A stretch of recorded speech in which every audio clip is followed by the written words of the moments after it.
दोस्तों आज हम पढ़ेंगे कंप्लायंस ऑडिट और ये एसएस का पीसीबी 22 गवर्नमेंट ऑडिट का पार्ट है एक चैप्टर। आर्टिकल 149 इसके तहत सी जिसकी ड्यूटीज एज पर लेजिस्लेचर बताई गई है। आर्टिकल 151 इसके अंदर बताया गया है सीएजी यूनियन स्टेट्स के अकाउंट्स बनाता है जो प्रेसिडेंट को पुटअप करता है और गवर्नर को सबमिट करता है।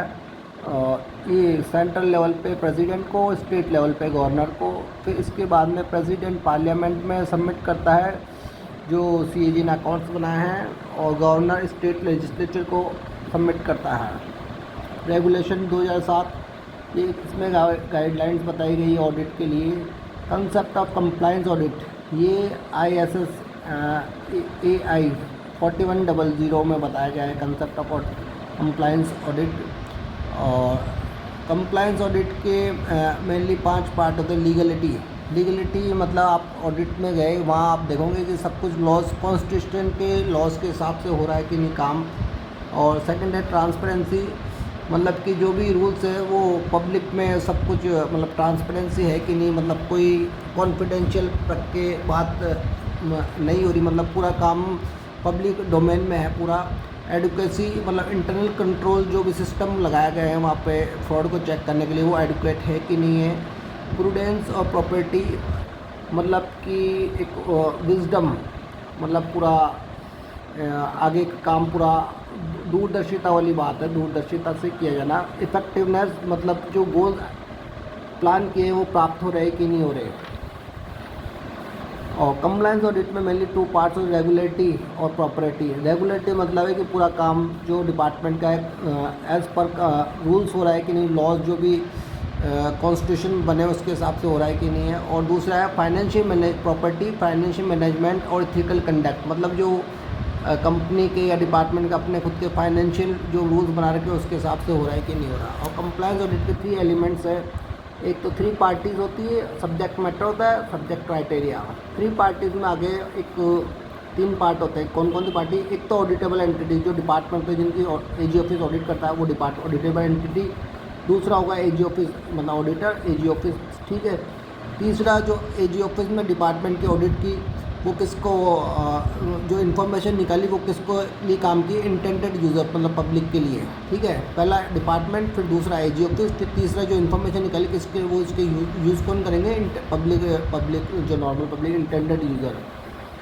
सब्जेक्ट मैटर आ गया जिस इन्फॉर्मेशन को एजी ऑफिस मेज़र करेगी, मतलब किसी यूनिट की ऑडिट पे गई, अपन देखेंगे सबसे पहले कि जो सपोज कितने जैसे सपोज सेंक्शन ऑडिट है तो किस मतलब कितने लाख की सेंक्शन मिली है, ठीक है।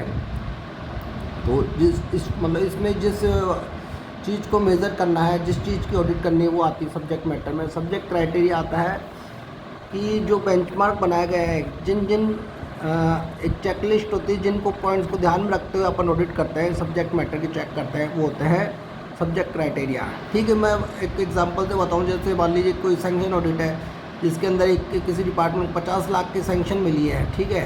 तो उसके अंदर अपन ये देखेंगे कि पूरी अमाउंट उनको मिली है या नहीं मिली है। तो सब्जेक्ट मैटर क्राइटेरिया तो हो गया, अपन 50 लाख तो अपन उनको सेंक्शन मिली है और उसके हिसाब से उन्होंने पूरा खर्चा किया है कि नहीं, अपन 50 लाख को ध्यान में रखते हुए करेंगे। तो एक सब्जेक्ट 50 लाख सब्जेक्ट क्राइटेरिया हो गया। और फिर सब्जेक्ट मैटर अपन देखेंगे पूरा 50 लाख खर्च हुआ है कि नहीं हुआ, जितना उनको मिला है 50 लाख उतना खर्चा हुआ है कि नहीं, इसमें सब क्राइटेरिया हो गया 50 लाख। और जो उन्होंने पूरा एक्सपेंडिचर किया है कि नहीं किया वो अपन चेक करेंगे, जो सब आगे subject matter. Suitability of criteria इसके अंदर आता है जो relevant, reliable, complete, objective, understandable, comparable, acceptable, available, ठीक है। कंप्लायंस ऑडिट के जो क्राइटेरिया है आप डिट्टो एज इट इज़ रट लीजिए, क्योंकि एग्जाम में ऑब्जेक्टिव आता है कि कंप्लायंस ऑडिट के लिए जो क्राइटेरिया है उनके क्या क्या है, तो ये एज इट इज़ याद होने चाहिए। इसको आप ऐसे कर सकते हैं कि आर सबका स्टार्टिंग वो रख लीजिए याद, क्योंकि इनको याद रखना थोड़ा टेढ़ा काम होता है। RRCOUCAA इसके बेस पे आप याद रखेंगे। Relevance R, reliable, complete, objective, understandable, comparable, acceptable का ए, अवेलेबल का ए, ठीक है। प्रोफेशनल स्केप्टिज्म मतलब critical assessment, question and mind, ठीक है। आप अपने एक कुछ ऑडिट का एक वो होता है, एक पर्सपेक्टिव क्वेश्चनिंग माइंड और क्रिटिकल असेसमेंट से जज करता है कि किस तरह से काम हो रहा है या नहीं हो रहा। प्रोफेशनल जजमेंट मतलब नॉलेज, स्किल, एक्सपीरियंस, ठीक है। और कोड ऑफ एथिक्स, ये भी आपको डिट्टो रखना पड़ेगा। Integrity, independence, objective, confidentiality, competence, इसका आपको डिट्टो एज इट इज़ रखना पड़ेगा। Integrity, independence, objective, confidentiality, competence. पहला लेटर आप वो ध्यान रख लीजिए, पूरा याद आ जाएगा उससे। और कंप्लायंस ऑडिट में आते हैं 4 Ws। 4 Ws में का मतलब क्या है? W व्हाट टू ऑडिट, अपन को क्या ऑडिट करना है। दूसरा आता है हु टू ऑडिट, कौन सी यूनिट की ऑडिट करनी है। विच पीरियड, कौन से पीरियड की ऑडिट करनी है। और वेयर टू ऑडिट, कहाँ ऑडिट करनी है। 4 Ws की हो गई, ठीक है।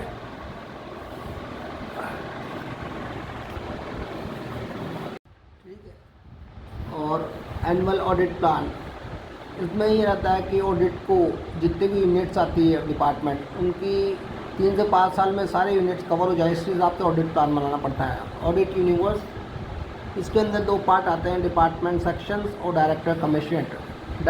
डिपार्टमेंट सेक्शंस में आता है एपेक्स ऑडिटेबल एंटिटी, जो पॉलिसी फॉर्मेशन करते हैं, मतलब कोई भी प्लान बनाते हैं।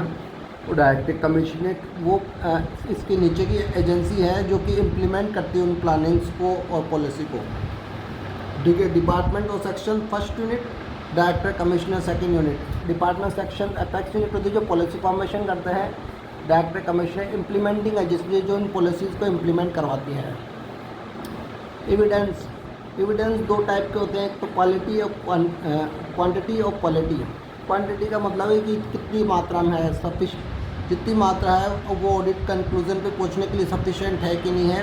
और क्वालिटी में आते हैं कि उसकी गुणवत्ता, मतलब वो अपने जो चाहिए एग्जैक्ट वही चीज़ को वो बता रहा है कि नहीं। रिलेवेंस आ गया इसके अंदर, वैलिडिटी, रिलायबिलिटी, मतलब क्वेश्चन में आता है क्वालिटेटिव कैरेक्टरिस्टिक्स कौन से हैं, तो आपको ये याद होना चाहिए। रिलेवेंस, वैलिडिटी, रिलायबिलिटी, मतलब रिलायबिलिटी मतलब जिस पर अपन रिलाय कर सके कि मतलब विश्वसनीयता। वैलिडिटी, वैलिड होना चाहिए, टू द पॉइंट। रिलेवेंस वो अपने पर्पस के हिसाब से। गुड डॉक्यूमेंटेशन, गुड डॉक्यूमेंटेशन वही होता है जिसको मतलब कि एक एक्सपीरियंस ऑडिटर देख के सीधे कंक्लूजन पे पहुंच जाए, चाहे उसका उससे प्रीवियस कोई कनेक्शन नहीं भी हो, तब भी एक्सपीरियंस ऑडिटर सीधे कंक्लूजन पे पहुंच जाए, उसको गुड डॉक्यूमेंटेशन कहते हैं। मैटेरियलिटी होती है 3 टाइप की, वैल्यू, नेचर, कंटेक्स्ट। वैल्यू मतलब मात्रा की, नेचर किस टाइप का नेचर, कंटेक्स्ट मतलब संदर्भ, ठीक है। मैटेरियलिटी किसको बोलते हैं? जो मतलब कि इंटेंडेड यूजर्स है उनके डिसीजंस को इफेक्ट कर सके। मतलब ऑडिट ने कुछ बता दिया किसी कंपनी के बारे में, ये कंपनी फ्रॉड है, इसमें घपला हुआ है, तो वो एक ऑडिट ने पॉइंट किया ना, उस बेस पे वो पब्लिक इन्वेस्टर करने वाले कंपनी में अफेक्ट होंगे, तो उसको बोलते हैं मैटेरियलिटी। टेक्निक फॉर गैदरिंग ऑडिटिव एविडेंस, अब ये है कि जैसे क्या तरीके ऑडिट एविडेंस गैदर करने के। तो सबसे पहले तो ऑडिट टीम जाएगी, ठीक है, फिजिकल इंस्पेक्शन, फिर वहाँ ऑब्जर्व करेगी, फिर डॉक्यूमेंट स्क्रूटनी करेगी, फिर वहाँ पे कुछ उनसे डिपार्टमेंट क्वेश्चनर करेगी, सर्वे करेगी, कंफर्मेशन, इंक्वायरी, इंटरव्यूज़ हो गए वहाँ पे, फिर परफॉर्मेंस एनालिटिक प्रोसीजर होगा। ये आपको डिट्टो एज इट इज रखने पड़ेंगे, इसका कोई नहीं है। ऑडिट फाइल डॉक्यूमेंट, इसके अंदर 2 पार्ट होते हैं, ऑडिट फाइल डॉक्यूमेंट्स और working file. Audit file documents में स्कोप, मेथोडोलॉजी, मैट्रिक्स होती है, और वर्किंग फाइल में सपोर्टिंग की डॉक्यूमेंट्स, मतलब जो भी ऑडिट क्लेम कर रहा है ना उसके सपोर्टिंग की डॉक्यूमेंट प्रूफ के तौर पर एक अलग फाइल में होते हैं। और वर्किंग पेपर्स, वर्किंग पेपर्स होते हैं एक तरह से है ना फील्ड वर्क और ऑडिट रिपोर्ट के बीच में एक लिंक की तरह सर्व करते हैं। मतलब जो भी ऑडिट ने पॉइंट्स निकाले ना, तो वर्किंग पेपर्स उनके प्रूफ के तौर पे ऑडिट रिपोर्ट के अंदर मेंशन किए जाते हैं कि ये फलाना डिपार्टमेंट के अंदर इस टाइप का फ्रॉड पाया गया, इसके प्रूफ के तौर पे केडी पेपर्स वो ये हैं। तो ये एक तरह फील्ड वर्क और ऑडिट रिपोर्ट के बीच में एक लिंक का काम करता है वर्किंग पेपर्स, जो की डॉक्यूमेंट्स होते हैं, सपोर्टिंग डॉक्यूमेंट्स।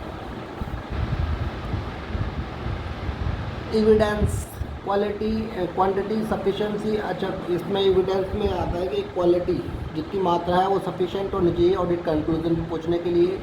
अगर हाई रिस्क है तो मोर एविडेंस चाहिए था, कम रिस्क वाली यूनिट है तो लेस एविडेंस से काम चल जाएगा।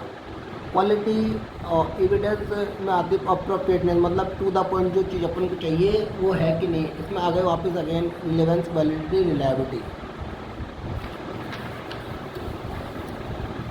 अब सोर्सेज ऑफ ऑडिट एविडेंस, इसके होता है कि या तो ऑडिट ऑफिस के अंदर जो कंप्लाइंसेस आती है वहाँ से अपन को उनका रेस्पॉन्स मिल जाता है, या फिर अपनी फील्ड पार्टियाँ ऑडिट पे जाती है वहाँ उनके ऑफिस, डिपार्टमेंट के ऑफिस में पता चल जाता है, या फिर अदर साइड जहाँ ऑडिट डिसाइड करे। ऑडिट इंटीमेशन, ऑडिट मतलब ऑडिट टीम जाने से पहले इंटीमेट कर देती है ऑडिट डिपार्टमेंट्स को और अपने ऑब्जेक्टिव्स, और ऑडिट टीम में कौन कौन मेंबर होंगे, ड्यूरेशन क्या रहेगी ऑडिट की टाइम, और मैनेजमेंट की क्या रिस्पॉन्सिबिलिटी है और कॉपरेशन क्या रहेगा, ये पहले इंटीमेट हो जाता है। और कंप्लाइंस, ये इंपॉर्टेंट है, कंप्लायंस ऑडिट डिज़ाइन मैट्रिक्स, ठीक है, ये क्वेश्चन में आया था शायद। इसमें है ना ये भी डिट्टो एज इट इज़ याद रखने हैं। ऑडिट ऑब्जेक्टिव ऑब्लिक सब objective, audit question on subject matter, audit criteria, data analysis and data collection and analysis, audit evidence. मतलब इसको सबसे पहले तो ऑडिट का ऑब्जेक्टिव क्या है, उद्देश्य क्या है, ठीक है। फिर ऑडिट क्वेश्चन करेगा सब्जेक्ट में, जो जिस चीज़ की ऑडिट करने वाला है उस पर क्वेश्चन करेगा ऑडिट। फिर वो अपना देखेगा क्राइटेरिया क्या है, ठीक है। फिर इसको ध्यान में रखते हुए जो मटेरियल इकट्ठा किया, मतलब डाटा कलेक्शन किया, एनालाइज करेगा। फिर ऑडिटिव जो डाटा कलेक्शन किया उसके अंदर से ऑडिटिव एविडेंस निकलेंगे। और फ्रॉड के अंदर मैटेरियलिटी इतनी मायने नहीं रखती, मतलब फ्रॉड वाले केस में चाहे 1 लाख का फ्रॉड हो या 10 लाख का या 1 करोड़ का, वो इक्वली रहती है। फ्रॉड के अंदर मैटेरियलिटी, भाई अपन ये नहीं कर सकते सिर्फ 50,000 का फ्रॉड है 10 तो इसको छोड़ दे, इवन 10,000 का भी तो उसको अपन ऑडिट में लेंगे। और पार्ट ऑफ इंस्पेक्शन रिपोर्ट, इसके 5 पार्ट होते हैं, ये बहुत इंपॉर्टेंट है। पार्ट, ये क्वेश्चन आया हुआ है, part of inspection report, part 1, 2, 3, 4, 5। Part 1 में इंट्रोडक्शन होता है, पार्ट 2 में आता है ऑडिट फाइंडिंग्स। इसके ऑडिट फाइंडिंग्स के 2 पार्ट होते हैं, part A paras, part B para. A paras में सिग्निफिकेंट मतलब इंपॉर्टेंट फाइंडिंग्स होती है और बी में एक अदर इंसिडेंटल फाइंडिंग होती है। मोटे मोटे जनरल बात करो, इसमें हाई मनी वैल्यू वाली पैराज होते हैं पार्ट ए में। पार्ट 3 में outstanding paras settlement from previous, मतलब पिछले सालों के जो पैरा आउटस्टैंडिंग चल रहे हैं उनके सेटलमेंट की बात होती है। पार्ट 4 के अंदर गुड प्रैक्टिस, मतलब डिपार्टमेंट क्या अच्छी प्रैक्टिस यूज़ कर रहे हैं उसकी बात होती है। और 5th में एक्नॉलेजमेंट, मतलब कॉपरेशन के एंटिटीज़ ने कितना कॉपरेशन किया उसकी बात होती है। अच्छा, ऑडिट स्टार्ट होने से पहले एक एंटी कॉन्फ्रेंस होती है जो ऑडिट टीम और एचओडी ऑफ यूनिट होता है, डिस्कशन किया जाता है scope and objective of audit, ठीक है, जिसके अंदर। और एग्जिट कॉन्फ्रेंस में ऑडिट टीम और एचओडी के बीच की मीटिंग होती है जिसके अंदर ऑडिट फाइंडिंग्स बताई जाती है डिपार्टमेंट को और मिनट्स दिया जाता है उन ऑडिट यूनिट्स को, ठीक है। फॉर्म, कंटेंट और time of submission of audit report, मतलब ऑडिट रिपोर्ट का फॉर्म, कंटेंट और टाइम का वो होगा एस डिसाइड करता है सीएजी, ठीक है। कंप्लायंस ऑडिट, कंप्लायंस ऑडिट नीचे वाले प्रिंसिपल फॉलो करता है, ये भी आपको रखने पड़ेंगे। Completeness, objective, timeliness, contradictory process. Completeness, objective, timeliness, contradictory process. और जो भी ऐसे प्रोसेस आते हैं ना कि ऑब्जेक्टिव जो पॉइंट से दिए वो आपको डिट्टो एज इट इज रखने पड़ेंगे, उसका कुछ इलाज नहीं है। ऑन कंप्लीशन, और ऑडिट कंप्लीट होने के बाद में क्या प्रोसेस होता है कि एजी इंस्पेक्शन रिपोर्ट एचओडी को नेक्स्ट हायर अथॉरिटी को प्रस्तुत कर देगा इंस्पेक्शन रिपोर्ट। और ये कब करेगा? ऑडिट कंप्लीट होने के विदिन 30 दिनों के अंदर, ठीक है। ऑडिट कंप्लीट होने के 30 दिनों के अंदर इंस्पेक्शन रिपोर्ट एचओडी को और नेक्स्ट हायर अथॉरिटी को प्रेजेंट कर देगा। फिर उनको अपना 4 वीक के अंदर रेस्पॉन्ड देना पड़ेगा फर्स्ट कंप्लाइंस। रिजल्ट, अच्छा, रिजल्ट ऑफ कंप्लाइंस ऑडिट, किस फॉर्म में कंप्लाइंस ऑडिट का रिजल्ट प्रस्तुत किया था? इंस्पेक्शन रिपोर्ट, डिपार्टमेंट एप्रिसिएशन और कंप्लाइंस ऑडिट रिपोर्ट, ठीक है। एप्रिसिएट रिपोर्ट क्या होती है? मतलब ये अपने होता है कि रेमेडियल मेजर स्टार्ट करने के लिए अपने वो होते हैं ऑडिट के कि क्या क्या रेमेडियल मेजर्स हो सकते हैं, वो अपने रिकमेंडेशन होते हैं, एचओडी को जाते हैं और नेक्स्ट हायर अथॉरिटी को जाते हैं, ठीक है। मतलब जो जो कमियां पाएगी उसमें क्या क्या रेमेडियल मेजर्स यूज़ किए जा सकते हैं वो एचओडी को next higher. Structure operation note, ये होता है इंपॉर्टेंट, इसको याद कर लेना, क्वेश्चन आया हुआ था। इसमें होता है टाइटल, सेकंड नंबर होता है introduction, objective and scope, audit finding, conclusion, acknowledgement. ठीक है, इसके कितने पार्ट हो गए? 1 2 6 पार्ट है। Title, introduction, objective and scope, audit finding, conclusion, acknowledgement. इसको भी आप याद टी मतलब यूँ याद करता था, फर्स्ट लेटर याद कर लो, उससे पूरा याद आ जाएगा। ए, ठीक है, TIOACA। और इसको बनाने की रेस्पॉन्सिबिलिटी होती है ऑडिट टीम की, और इसके लिए लेते हैं वो AGF का अप्रूवल। ठीक है, ये आपका कंप्लायंस ऑडिट कंप्लीट हो चुका है पूरा, मतलब सारे इंपॉर्टेंट पॉइंट्स कवर हो चुके हैं, क्योंकि मैनुअल में पूरा डिटेल से दिया होता है, पूरी रामायण होती है, तो अपन की पॉइंट्स को आप ध्यान कर लीजिए। इसके बाद में आप सीधे MCQ जब कर लीजिए तो मोटा मोटा आपका कंप्लायंस ऑडिट कवर हो जाएगा।